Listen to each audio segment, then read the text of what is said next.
So, ang ating text ngayong umaga ay makikita sa Philippians as we have a series of studies about the mind of Christ. Now, recently, I've been preaching using this text.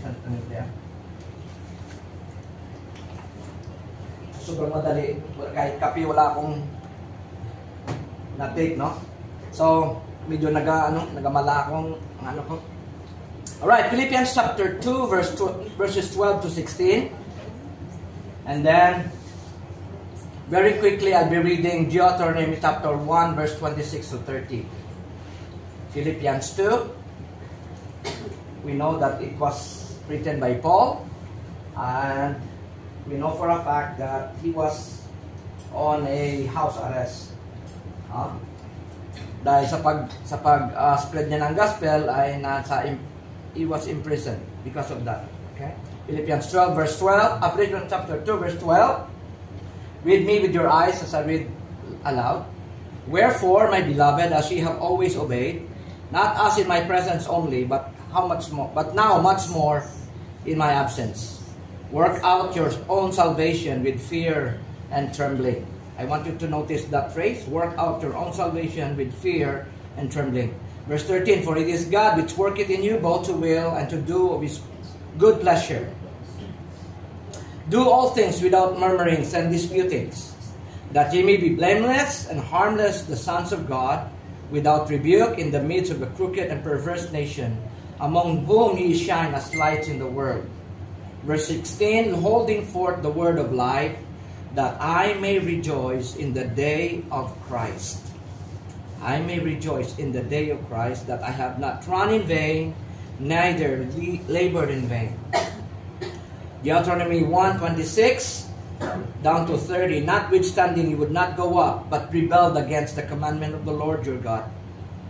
And ye murmured in your tents, and said, because the Lord hated us, he hath brought us forth out of the land of Egypt, to deliver us into the hand of the Amorites, to destroy us.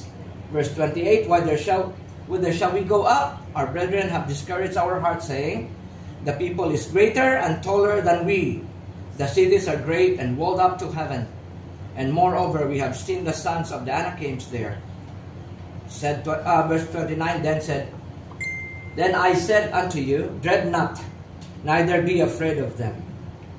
Verse 30, the last verse, the Lord your God which goeth before you, he shall fight for you according to all that he did for you in Egypt before your eyes. Okay? So, may the Lord bless the reading of his word. As I've said, previously we talked about the mind of Christ and having the mind of Christ, no? Which give us the spirit of servanthood. So verse 5 sinabi niya, let this mind be in you, which was also in Christ Jesus, who being in the form of God, thought it not robbery to be called God, but made himself of no reputation. Me too. We can memorize. Alright, so that means to say, Jesus Christ came here on earth, having this spirit of servanthood. He gave himself for us. And actually, he set an example for us. That's why the Apostle Paul is giving us a tall order, sabi niya, okay? Verse 14, do all things without murmurings and disputings. Siguro, sandali man, kung isipin natin, kung si Jesus kaya, nagmurmur siya habang dala-dala niya yung cross. Kung kaya nag-complain siya, hindi kaya tayo nalagay sa langanin? Ay, hindi kaya na-perfect ang kaligtasan natin? Right? So he is actually giving us the model that we should also take. Okay? We should also have the heart of a servant, and we will never murmur kung ano man ang nangyayari sa atin. Now, more importantly, that we are now Christians. If you say you are Christian and you have Christ in your heart, dapat hindi tayo makitaan ng ganitong mga attitude. Especially when you are in a church. Okay? Containing or containing our complaining. That's the message. That's the title of our message. To contain is to contain means means to keep within limits. That means to say it takes our own volition, na kailangan natin kontrolin, ang ating mga ano ang complaint sa Tagalog? Mga reklamo, mga hinaing sa buhay. Dahil minsan sa attitude natin na yan, hindi natin nakikita na yung mga tao ay tumitingin sa atin, especially yung mga unbelievers, Okay, so containing our complaining. That means to say we need to put within limits or to keep within limits our complaining. Dahil sabi nga, lahat tayo nagko-complain talaga, wala naman tayong exception, o walang exempted. Pero hindi ibig sabihin na dahil lahat tayo ay we have our own sense of complaining, hindi ibig sabihin na hindi nasala o hindi na mali. Pero we need to mellow down because in our gesture, our facial expression will reveal truly what is in our hearts. Alright? So, sana hindi tayo makitaan ng ganitong mga attitude. Pag sinabi ng doktor mo na bawal ka na sa kanin, anong ibig sabihin niya? Sinabi niya ng doktor nga, huwag ka nang kumain ng kanin. Do you think he believes that you will follow him? Yeah, because he know that rice is life. Kaya imposible ito. Okay? Kakain lang tayo. Sabihin pa natin na kunti lang Dok. Alright? So in that same notion, minsan nagkakaroon din tayo ng mga complaints and we murmur. Pero dapat natin tandaan na itong work na ibinili ng Panginoon, itong gawain na ibinili ng Panginoon sa atin, hindi tayo sinusahuran dito. We don't get paid by doing this. Ito sila, grabe ito. Minsan nakaramdam sila na hindi namin kaya. Kaya they're having hard time to learn how to play the instrument, pero talagang pinupos ang sarili ang bawat isa dahil gusto nila mapagamit sa Panginoon. You need to be encouraged na dito sa church, kahit nalibagon, kahit out of tune ka, basta para sa Panginoon, sige lang. Patad. Kasi wala man sa nagsugod sa pagkanta nga mayo dayon. You need to work out for it. That's why sabi ni Paul, if you say you are a Christian, you have to work out your salvation. Alright? So, people tend to complain. Dapat natin tandaan na ang bawat isa ay may sarili-sarili tayong mga pag-complain or pag-reklamo sa buhay. May isa pa nga nagsabi, after God created the world, God created the world in 7 days. After that, He started to accept complaints on the 8th day. Pero talagang matalino ang Panginoon dahil nung nilalang niya si Adan, nakita niya na kung hindi siya gagawa ng isang bagay na bigyan ng partner si Adan, talagang magko-complain siya, di ba?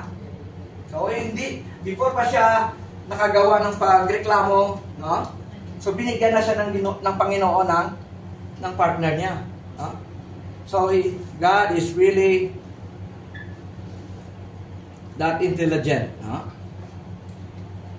So in our text na binasa ngayon lang, the Apostle Paul gave us the inspiration, under the inspiration of the Holy Spirit, gave the believers in Philippi a very, very tall order.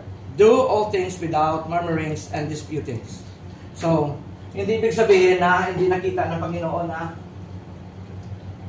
balang araw talaga magkukumpli ng tao. Posible talaga. Ngayon pa na tayo yung mga baptist na. Baptist ang dami reklamo.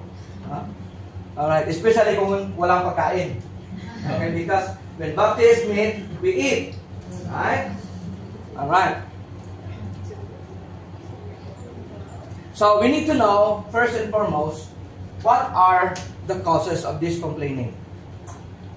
Ano ba sa atin? Human as we are, what are the sources or what are the causes of why people complain? So I'll just give you some. Okay. Why people complain? It can be helpful to better understand what causes this type of communication. People complain for a wide variety of reasons. Number one, emotional regulation. Emotional regulation. Sometimes people complain as a way to manage their emotion. Kung ang kapatid mo lumapit sa iyo at nag-complain siya ng mga experiences niya, no? Siguro naghahanap lang siya na what? Number one, comfort or kausap or kakampi. Kasi nagre-recruit siya ng kakampi sa kanya at awayin yung away niya. Ha? Alright? So sometimes people complain as a way to manage their emotions by venting out their feelings. No? A sort of what? What else? After emotional regulation, what other thing that cause complaint is our mood. May mga mood swings kita, no? Thank you. Alright, this mood actually usually connected to our personality. No? May mga taong madali magreklamo. Isang maliit na bagay lang, nagreklamo. Subukan nyo magreklamo sa amo nyo. No? Doon, bayad tayo, no? Pero dito, sabi nga ni Pablo, mahirap ito dahil hindi pa tayo pinilit dito, di ba? So the only thing that will cause us to serve the Lord to our hearts, no? Kung talagang mahal natin ang Panginoon. No? Ay kung may bayad ni may ano ang Ginoo na magkuhan sa atin magpresyo sa atin. It is out of love. Wala pilitay. No? So that's why hindi natin pwede suyaan or alprespahin ang mga kapatiran ng mga naayaw na nilang mag-serve sa Panginoon. In the first place, unang-una, kapag totoong tinanggap nilang Panginoon, hindi natin kailangan na ano. Dahil if we know the Lord, our knowledge about the Lord is actually enough for us to compel to really serve the Lord without complaint. Alright, walang sapilitan.